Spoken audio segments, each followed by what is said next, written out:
I've got you! Watch out for the fish! I watched my own reflection disappear under the ripples as I sank, and all I could think was, I never told my daughter I loved her this morning. The cold hit me first, then the panic, then the teeth. My name is Joy, and 6 minutes ago I was cleaning a toilet. Now I'm dying in a pool full of monsters because I touched something I wasn't supposed to see. But let me back up, because you need to understand how a Tuesday morning turned into the worst and best day of my entire life. I'd been working for Victor Kane for 3 years. You probably know the name. Everyone does. Tech billionaire. The man who built half the apps on your phone. The guy who smiled on magazine covers while children in other countries assembled his products for pennies. But I didn't care about any of that when I took the job. I just needed to feed my little girl. Mia was 7. Smart as a whip. Loved dinosaurs and hated broccoli. Every morning before I left for work, she'd wrap her tiny arms around my waist and whisper, "Come home safe, Mama." And every morning, I'd kiss her forehead and promise I would. I should have kissed her twice that morning. Hey friends, thank you so much for stopping by. Don't forget to comment where you are watching from. Someone close to you might be watching too. Like, share, subscribe, and tap the notification bell so you never miss a story. Make sure to watch till the very end, because the final twist is something you definitely don't want to miss. So let's continue. Victor's mansion sat on 12 acres in the hills, the kind of place that makes you feel small just looking at it. Marble everything. Paintings worth more than my entire neighborhood. And that pool. God, that pool. Olympic-sized, surrounded by glass walls, heated year-round. I'd cleaned around it 100 times and never once thought about what lived inside it. Piranhas. 27 of them. Victor liked to brag about it at his parties. Nature's perfect killing machine, he'd say, laughing, watching them thrash when he dropped meat into the water. Beautiful and efficient. I thought he was talking about the fish. Turns out he was talking about himself. The morning started normal. I arrived at 6, used my key on the service entrance, changed into my uniform in the small room off the kitchen. The house was quiet. Victor's wife had left him 2 months ago, took their son and half his fortune. Since then, the place felt like a museum. Cold, empty. Just me and him and silence. Mrs. Kane had been kind to me, always asked about Mia, left me extra money at Christmas. One time she pulled me aside and told me, "If you ever need anything, anything at all, you call me." Her eyes had been strange when she said it. Sad. Like she was trying to warn me about something she couldn't say out loud. I understood why after she left. Sometimes the biggest danger isn't what people say. It's what they don't say. I was scrubbing the guest bathroom on the 2nd floor when I heard it. A sound that didn't belong. Crying. Not loud. Muffled. Coming from Victor's office at the end of the hall.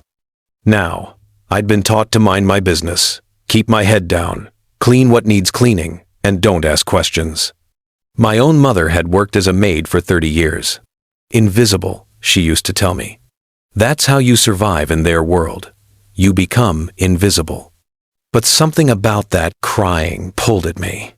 It sounded young, scared. The kind of scared that reaches into your chest and squeezes your heart until you can't breathe. I shouldn't have walked down that hall. I should have finished the bathroom and moved on to the bedrooms like always. But I'm a mother, and that sound was a child in pain. The office door was cracked open, just an inch, enough to see inside. What I saw made my blood turn to ice. A boy, maybe 13, maybe 15, hard to tell with the bruises, sitting in a chair with his hands zip-tied behind his back. His face was swollen on one side, shirt torn, dried blood under his nose. And standing over him with a phone in his hand was Victor, recording. "Say it again," Victor was saying. His voice was calm, cold, the same voice he used when he told me to make sure the windows were spotless. "Tell them what you tried to do." The boy was sobbing. "I didn't. I swear I didn't. Please, I just want to go home. You broke into my house. You tried to steal from me. Say it." "No, that's not," please." Victor grabbed the boy's hair, yanked his head back. The boy cried out, "Say it, or this gets worse. Much worse. I have all day. Do you?" I must have made a sound, a gasp, something, because Victor's head snapped toward the door. Our eyes met. For one frozen second, we just stared at each other. Me and the man who paid my salary. The man who smiled when I showed him pictures of Mia. The man who gave me a Christmas bonus and told me I was part of the family. His expression changed. The calm mask cracked. Something dark flickered behind his eyes. Something that had always been there but I'd never noticed, because I'd been too busy being invisible. Time stopped. Then everything happened so fast I can barely remember the order. Victor dropped the phone, moved toward me. I stumbled backward, started running. My shoes squeaked on the marble. My heart hammered so hard I thought it would explode. Blood rushed in my ears. "Joy, wait," his voice echoed through the hall. "It's not what you think. Let me explain." But I knew exactly what it was. I'd seen the fear in that boy's eyes. The same fear I'd seen in Mia's eyes when she had nightmares, when she woke up crying because of monsters under the bed. This wasn't about theft. This was something darker, something evil. I made it to the stairs, started down. My phone was in my locker downstairs. If I could just get to it, call the police, save that child. My hands gripped the railing, my legs pumped. Almost there, almost safe. I never made it to the bottom step. Victor caught my arm, spun me around. For a second, we just stared at each other. His chest was heaving. Sweat beaded on his forehead. His perfectly styled hair had fallen across his face. He looked almost human, almost scared. "You can't tell anyone," he said. His grip was iron, fingers digging into my flesh hard enough to bruise. "You don't understand the situation." "Let me go!" My voice shook. "Let me go, or I'll scream." "And who's going to hear you? We're alone here, Joy. Just you, me, and a boy who won't be believed, even if he could talk." He leaned closer. His breath smelled like coffee and mint. "Think about Mia. Think about what's best for her." The threat was clear, crystal clear. The boy wouldn't be believed because Victor would make sure he couldn't speak, and I would be. What? Gone? Dead? Disappeared like I'd never existed? And Mia would be alone. That thought hit me harder than any fist could. My baby. My 7-year-old girl who still slept with a nightlight and couldn't tie her shoes right. What would happen to her if I didn't come home? "Please," I whispered. "Victor, please. I won't say anything. I swear. Just let me go home to my daughter." For a moment, something flickered in his eyes, almost like regret, almost like he was human after all. Then it was gone. "I'm sorry," he said. And the scary thing was, he sounded like he meant it. "I really am. You're a good worker. Reliable. Honest. But you've put me in an impossible position." He was backing me toward the solarium door. I could see it behind him, the glass walls, the pool beyond, the water, clear and blue and perfect, and full of teeth. "Victor, please. I have a daughter. She needs me. She's only 7. She can't lose her mother." I know. His face was sad now. Actually sad. Like he felt bad about what he was about to do. "I wish you'd just minded your business. This didn't have to happen." But it did have to happen. Because evil doesn't stop on its own. It only stops when someone makes it stop. And I was about to learn that lesson the hardest way possible. He lunged. I dodged. My hand found a vase on the side table. Heavy crystal, probably worth more than my car. I swung it, put everything I had into it, hit him across the temple. The sound was sickening, wet, final. He went down hard. Blood on the white tile, spreading, red on white, like a painting. For 3 seconds I just stood there, breathing, shaking, staring at what I'd done. Then I ran. I made it outside, felt the sun on my face, warm, real, heard birds singing. The world was still here, Still normal. Still safe. Freedom was right there. The gate, the road, people, witnesses, safety. I was 10 steps from the driveway when something hit me from behind.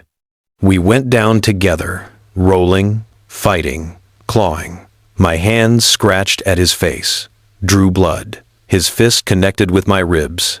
Pain exploded through my side, white-hot, blinding. I screamed, kicked, caught him in the stomach. He wheezed, loosened his grip. I scrambled up. Leaves and dirt stuck to my uniform. But he grabbed my ankle. I fell. My chin hit concrete. Blood in my mouth. The taste of copper. Stars in my vision. The world tilted. "You stupid, stupid woman," he was saying, dragging me. Back toward the house. Back toward the pool. His voice was different now. Not calm anymore. Raw. Angry. "Human, why couldn't you just clean the toilets and go home? Why couldn't you just be invisible like you're supposed to be?" The pool door slammed open. Suddenly, we were on the deck. Chlorine smell. Strong. Chemical. The water was right there. I could hear splashing. Movement. The piranhas sensed us, started moving faster, circling, excited. They knew. Somehow, they knew. "Victor, don't." I was begging now. All pride gone. All dignity. Just raw fear. "Please. My daughter. She needs me. She's only 7. Please. I'll do anything. I'll sign anything. I'll say anything. Just don't do this." He had me by the shoulders now, lifting me. His face was empty. Not angry anymore. Not sad. Just empty. Like he'd made a decision and nothing I said would change it. Like I was already dead. Already erased. "Tell your daughter I'm sorry." And he pushed. The water swallowed me whole. Cold punched every nerve. Shocked my system. My mouth opened. Water rushed in. I thrashed, kicked, tried to surface, but he was standing there on the edge, holding a pool skimmer, the long aluminum pole, pushing me back under every time my head broke the surface. I could see him through the water, distorted, wavering, his face calm again, patient, just waiting for me to stop moving. The piranhas were on me in seconds. People think piranha attacks are like the movies. Frenzy, blood everywhere, skeleton in seconds. But that's not how it happens. They bite, pull, tear, small pieces. It's not fast. It's not clean. It's agony. One got my leg. I felt teeth sink into my calf. Sharp, hot, rip, flesh tearing. Another went for my arm. They were everywhere, bumping, biting, pulling. I was screaming underwater.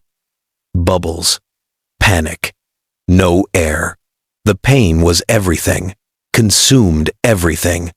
Erased everything. My lungs were burning, screaming for air, vision going dark at the edges. This was it. This was how I died. Not old in a bed surrounded by family, not peacefully, but here. Eaten alive by fish in a rich man's pool because I tried to do the right thing. I saw Mia's face, her smile, gap-toothed and bright, heard her voice. "Come home safe, Mama." "I'm sorry, baby. I'm so sorry. I tried. I really tried." The darkness was closing in, almost peaceful now. The pain, fading, drifting. Maybe this was okay. Maybe death wasn't so bad. Maybe Mia would be okay without me. Maybe someone would take care of her. Maybe someone would tell her I loved her, that I died trying to save someone, that I wasn't invisible after all. Then something changed. The pressure on my head lifted. Victor's pole was gone. I kicked hard, one last time, broke the surface, gasped. Sweet air flooded my lungs. Hurt, beautiful, real. I heard shouting, splashing, thrashing. When my vision cleared, when the water stopped streaming from my eyes, I saw something impossible. Victor was in the water with me. He was flailing, screaming, arms windmilling, panic in his eyes. The same panic that had been in mine seconds ago. And the piranhas that had been tearing into me were now surrounding him, interested. excited. They'd tasted blood, mine, and now they wanted more. Fresh meat, moving, panicking, perfect. On the pool deck stood the boy from the office. His hands were free, zip tie dangling from one wrist. His face was set, hard, ancient, too old for his years. And in his hands was the pool skimmer Victor had been using to hold me under. "Help!" Victor was screaming. Really screaming now. Voice high, terrified. "Help me! Get me out! Please! I'll pay you! Whatever you want! Just get me out!" The boy just watched, silent, still. I should have felt triumph, justice, revenge, but all I felt was terror, because I was still in the water too, still bleeding. The piranhas would come back for me any second. They didn't care about justice. They only cared about food. I swam, ignored the pain, ignored the blood streaming from my leg and arm, ignored everything but the edge. Survival, that's all that mattered. Get out, live, get home to Mia. My hands found the ladder. Slippery, wet, but I gripped, pulled, climbed. My legs screamed, gave out. I fell onto the concrete. Hard, pain everywhere, but solid ground. Safe ground. Behind me, Victor's screams got worse. Much worse. The boy knelt beside me. Up close, I could see he was older than I'd thought. Maybe 15, maybe 16. His eyes were hard, ancient. Eyes that had seen too much, known too much, suffered too much. "We need to call someone," I managed. Blood was pouring from my leg, my arm. Everywhere the fish had gotten me, pooling on the concrete. Too much blood. Way too much. Ambulance? Police? Something. No. His voice was quiet, certain, calm. "We wait. He'll die. I know." Something in his voice made me look up, made me really see him. The bruises, the dried blood, the torn shirt, the way he held himself. Broken, already dead inside. Just a body still moving. "How long?" I asked. 3 days. He took me 3 days ago. Told the home he was taking me to a tech conference. Nobody questioned it. Nobody ever questions him. Did he? Not yet. He was building up to it. He likes the fear, the anticipation. He records it, watches it later. He told me that. Said fear makes everything better. We watched. I won't describe what we saw. Some images you can't unsee. Some sounds you can't unhear. Victor Kane, billionaire, genius, philanthropist, monster, died exactly the way he'd planned for me to die.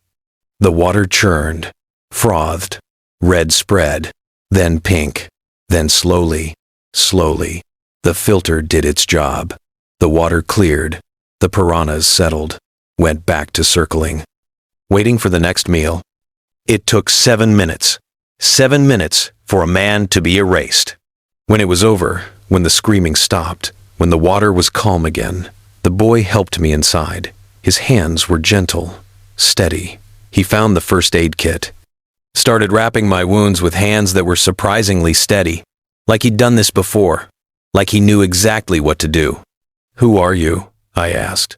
My voice was weak, shaky, shock setting in. "My name is Danny. I'm number 4. "Number 4? The 4th kid he took. There were 3 before me. I found their pictures in his office, hidden in a safe behind the bookshelf, along with videos. Things he did. Things he planned to do. His voice was flat, dead. He showed me. Said it was important I understood what was coming. That I appreciate how special I was. My stomach turned. "Why didn't you run? Your hands were free." "They just came free. I'd been working on the zip tie for hours. Used the edge of the chair. Scraped. Pulled. My wrists were bleeding, but I kept going." He met my eyes. "When I heard you scream, when I heard him drag you to the pool, I finally got loose. Ran. Found the skimmer. Saw him holding you under. And I just pushed. He fell. The fish did the rest. You saved my life. You tried to save mine. Nobody ever tried to save me before. The weight of that statement hung between us. This child, this broken child who nobody had tried to save, until one invisible maid heard him crying and looked in the wrong room. What about your family? Your parents? His laugh was bitter, hollow. I don't have parents. I'm from the Pine Street Boys' home. Dropped off when I was 3. No name. No history. Just a scared kid nobody wanted. He wrapped another bandage around my leg. Victor volunteers there. Mentorship program. Takes kids out for the day. Teaches them about technology. Shows them a better life. The home loves him. He donates money, equipment, makes them look good. Except, that's not what he does. No, that's not what he does. I understood then. The perfect victim. Kids nobody would miss. Nobody would believe. Foster kids. Throwaway kids. Invisible kids. And if they disappeared, who would look too hard? Runaways. Troublemakers. Forgotten children. Just like I was an invisible maid. Someone who cleaned and cooked and disappeared into the background. Someone who could vanish and the world would barely notice. We were all invisible to people like Victor. Until we weren't. We have to call the police, I said. Danny shook his head. And tell them what? That you attacked him? That I helped you kill him? Who do you think they'll believe? The rich guy's story or ours? But he's dead. They'll investigate. They'll find the evidence.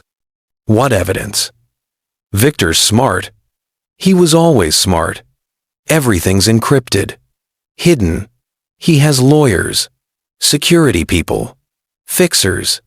Danny pulled out a phone. Victor's phone. But I watched him. For 3 days, I watched him.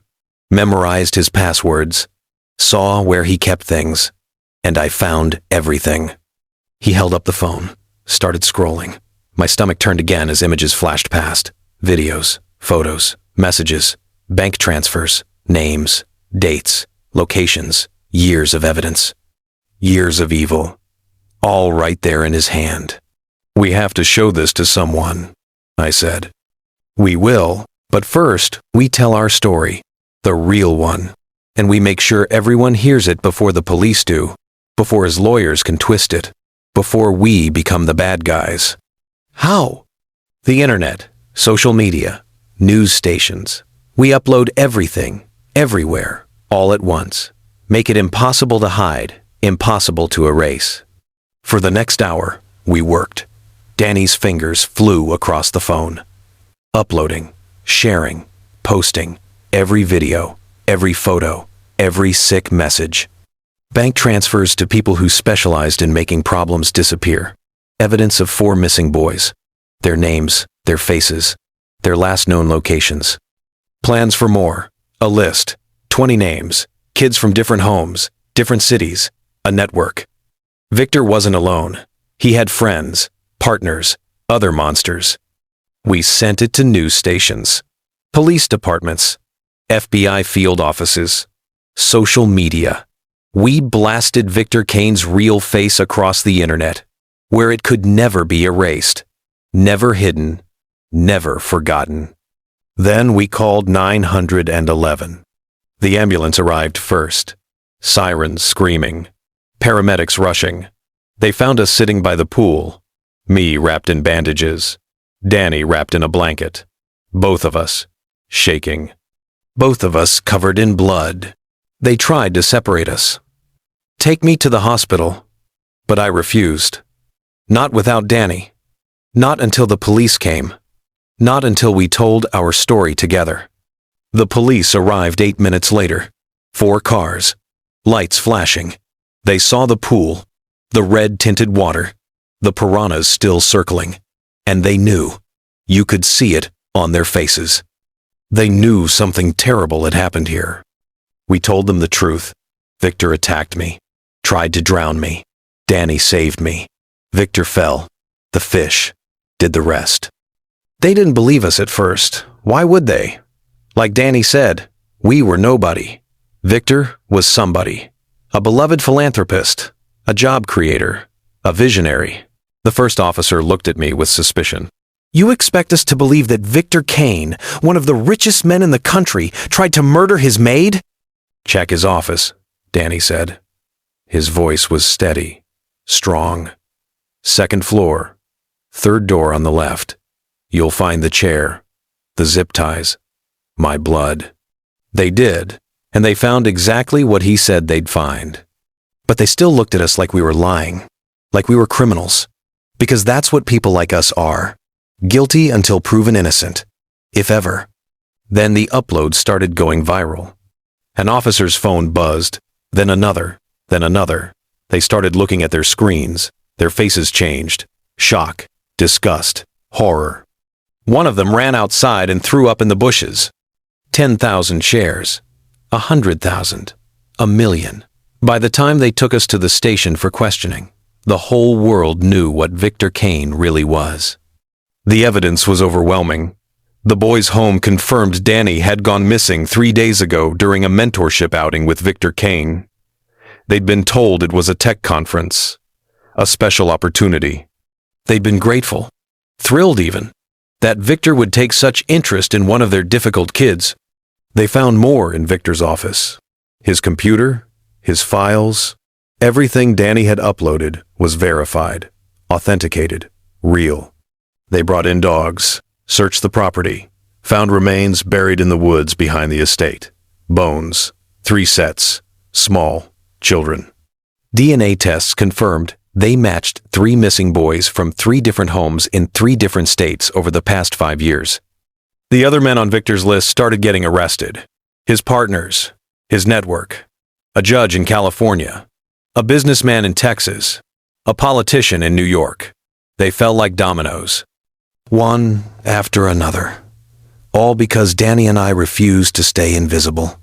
The district attorney called it the most clear-cut case of self-defense and defense of others he'd seen in 20 years.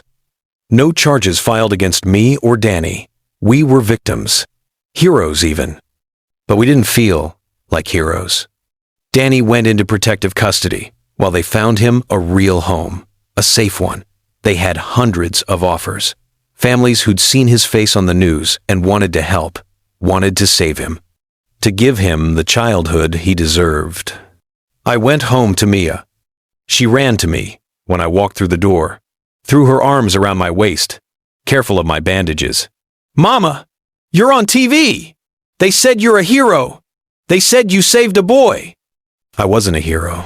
I was a woman who'd looked in the wrong room at the wrong time and got lucky to be alive. But I held my daughter close and let her believe it. Let her think her mother was brave instead of just terrified, strong instead of just desperate. That night, after Mia fell asleep, I sat in the dark and cried. Not because of the pain, not because of what happened, but because of what almost happened. I almost didn't come home. Almost left my baby alone in this world. Almost became another invisible person who disappeared and nobody noticed. The lawsuit came later.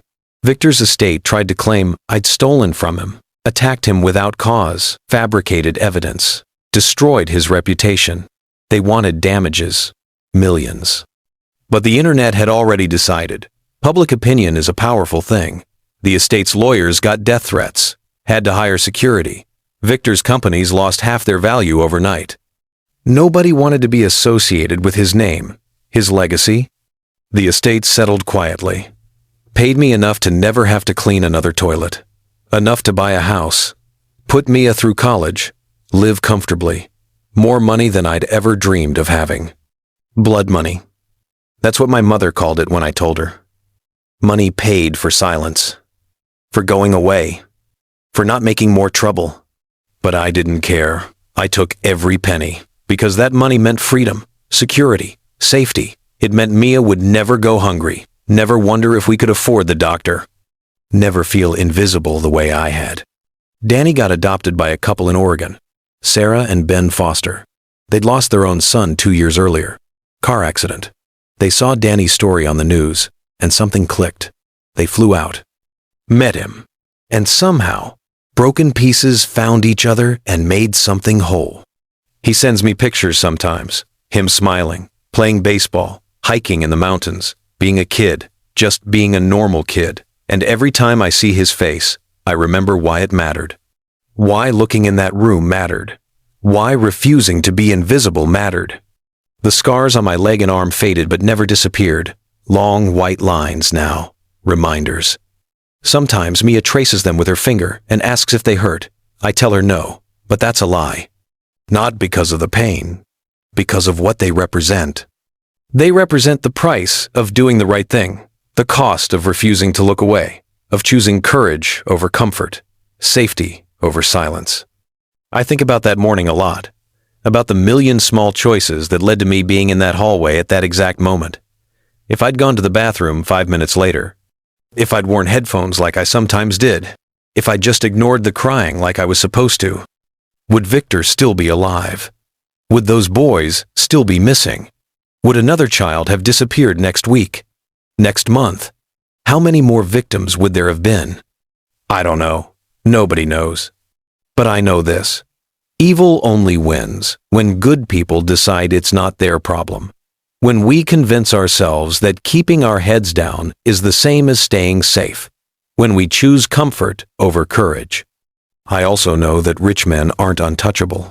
That justice sometimes comes from unexpected places.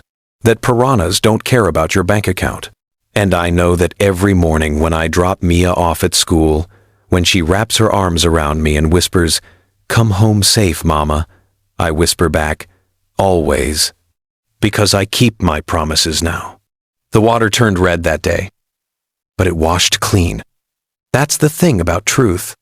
You can try to drown it, push it under, hide it behind money and power and perfect smiles. But eventually it surfaces. Eventually someone sees. Eventually the monsters get fed to their own monsters. Victor Kane thought he was untouchable, thought his money made him immortal, thought people like me and Danny were disposable, invisible, nothing. He was wrong. 6 minutes. That's how long I was in that pool. 6 minutes that felt like hours.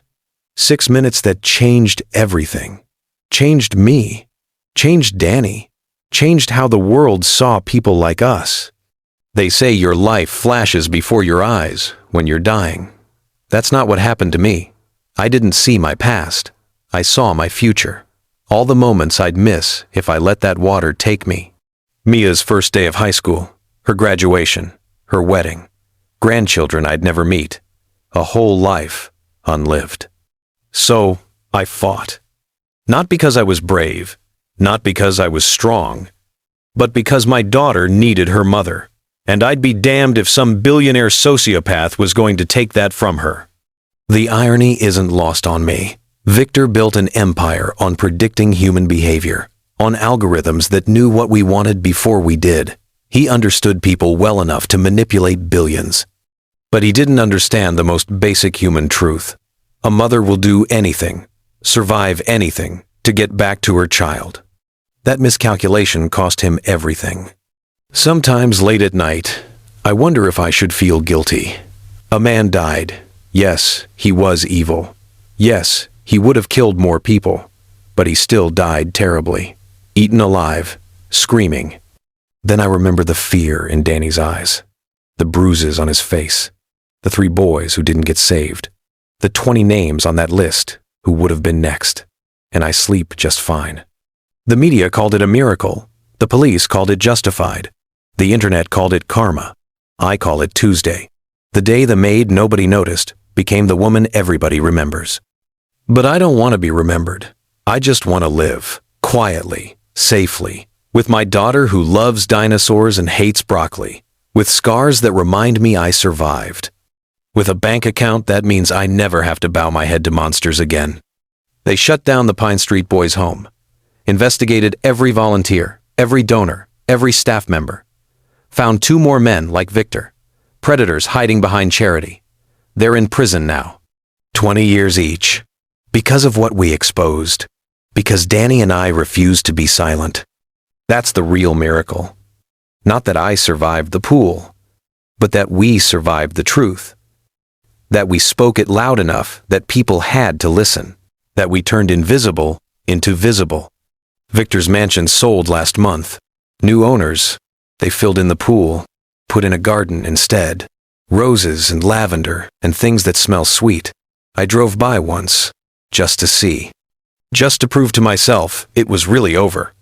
The house looked smaller somehow, less imposing, just stone and glass in empty rooms. Nothing special, nothing scary. Funny how monsters shrink when you drag them into the light. Mia asked me once if I'd do it again, if I'd walk down that hallway knowing what would happen. I told her yes, not because I'm brave, but because doing nothing would have killed me slower than any piranha could. Living with silence, with cowardice, with the knowledge that I'd let evil continue because I was afraid. That would have eaten me from the inside until there was nothing left. And so yeah, I'd walk down that hallway again. I'd look in that room.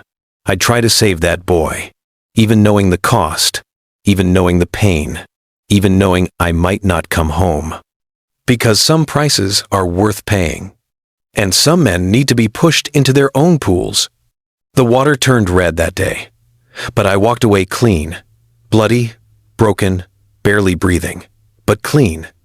That's all that matters in the end. Not the money, not the fame, not the justice. Just this. When my daughter asks what kind of person her mother is, I can look her in the eye and tell her the truth. I'm the kind who comes home, no matter what, no matter who, no matter the cost. I'm the kind who fights back. I'm the kind who survives. And I'm the kind who makes sure monsters learn a simple lesson. The people you think are beneath you, the ones you use and discard and forget, they're the ones who'll watch you drown and not lift a finger to save you. Because you taught us well, Victor. You taught us that mercy is weakness, that compassion is foolish, that power is everything. You were wrong about a lot of things, but you were right about one. Piranhas really are nature's perfect killing machine. Beautiful and efficient, just like justice. Dear friends, what you just saw is only one part of the bigger picture. In the next video, I'll reveal the twist no one saw coming, so make sure you're here when it drops. I would love to know what you would have done in this situation. Drop your thoughts below. I'll be reading every single comment. Thank you so much for watching. I love you so much. And don't forget to give this video a like, hit the subscribe button, and share with someone who needs to hear it.